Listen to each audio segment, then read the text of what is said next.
Hamas और Israel में जारी जंग शिद्दत इख्तियार कर गई। इसराइली जहरियत के खिलाफ हमास के जंगजुओं की शदीद मज़ाहमत जारी है।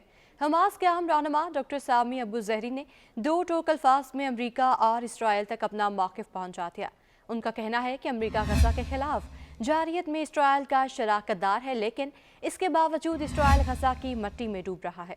अब टीवी को इंटरव्यू में हमास रहनुमा डॉक्टर सामी अबू ज़हरी का कहना था, अमरीकी इंतज़ामिया अपनी गलती तस्लीम करे और अपने गलत मौक़िफ़ का असर-नो जायज़ा ले, क्योंकि अमरीकी इंतज़ामिया के गलत मौक़िफ़ के बाइस इसराइल गज़ा में बड़े जराइम का मुर्तकिब हुआ।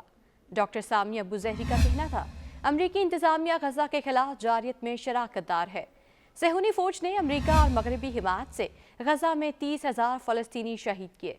अमरीका को गज़ा में जंग बंदी के लिए काम करना चाहिए। उनका कहना था, हमास इसराइली कब्जा ख़त्म करने के लिए बहुत मजबूत है और हमास फ़लस्तीनी अवाम और कौम का लाज़मी हिस्सा है। हमास रहनुमा का कहना है कि इसराइली जारियत की कीमत अदा करने से पहले अपने कैदी जिंदा नहीं निकाल सकेगा। डॉक्टर सामी अबू ज़हरी का कहना था कि हमास अपने फ़लस्तीनी अवाम के खिलाफ जारियत रोकने के लिए कोशां है। उन्होंने कहा कि इसराइली जारियत के खात्मे से पहले किसी माहदे तक नहीं पहुँच सकते। अमरीकी इंतज़ामिया भी जान ले, आज़ादी की तहरीक में हमास अपने लोगों के हकूक़ से दस्तबरदार नहीं होगी। दूसरी जानिब गज़ा पर इसराइल के वहशियाना हमलों को 90 दिन मुकम्मल होने पर हमास ने इसराइली जारियत से मुतालिक इदाद शुमार जारी कर दिए हैं। हमास मीडिया ऑफिस के मुताबिक 7 अक्टूबर से काबिज इसराइली फ़ौज ने 90 दिनों के दौरान 1867 हमले किए, जिसमें शहीद और लापता फ़लस्तीनियों की तादाद 29,438 है। हमास का कहना है कि इसराइली हमलों के नतीजे में 22,438 शहदा की लाशें अस्पतालों में लाई गईं, जिसमें 9,730 बच्चे और 6,830 ख़वातीन शामिल हैं। शहदा में 326 डॉक्टर्स और तिब्बी अमले के अफराद, सिविल डिफेंस के 42 अरकान और 106 सहाफ़ी शामिल हैं। हमास के मुताबिक गज़ा में 7,000 फ़लस्तीनी लापता हैं, जिनमें 70% बच्चे और ख़वातीन हैं। इसराइली हमलों में 57,614 अफराद ज़ख्मी हुए।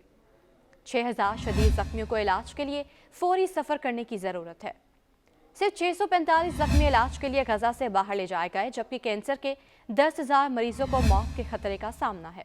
हमास मीडिया की जानिब से जारी दादो शुमार में बताया गया कि सेहत के 99 एहलकार गिरफ्तार और 10 सहाफ़ी हिरासत में लिए गए। हमास के मुताबिक गज़ा में इसराइली हमलों में 19 लाख अफराद बेघर हो गए। 3,55,000 अफराद नकल मकानी के नतीजे में मुतादिद बीमारियों से मुतासर हुए, जबकि इसराइली फ़ौज ने 130 सरकारी इमारतें, 93 यूनिवर्सिटियाँ और स्कूल तबाह किए हैं। 292 स्कूल और यूनिवर्सिटियाँ जुज़वी तौर पर तबाह हो गए हैं। इसके अलावा 122 मसाजिद को मुकम्मल शहीद किया गया। 218 को जुज़वी नुकसान पहुँचा, जबकि 3 गिरजा घरों को भी इसराइली फ़ौज ने तबाह कर दिया।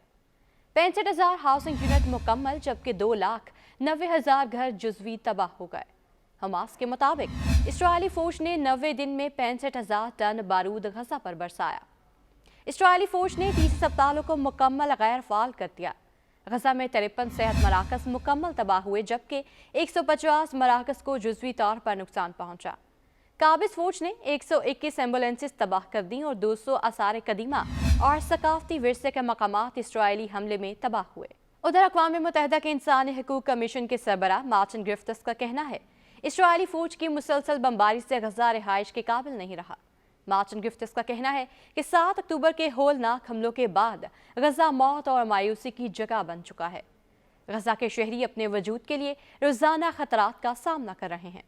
सरबराह अक़वाम मुत्तहिदा इंसानी हकूक़ कमीशन का कहना है कि इमदादी इदारों के लिए गज़ा के 20 लाख अफराद की मदद नामुमकिन हो गई है।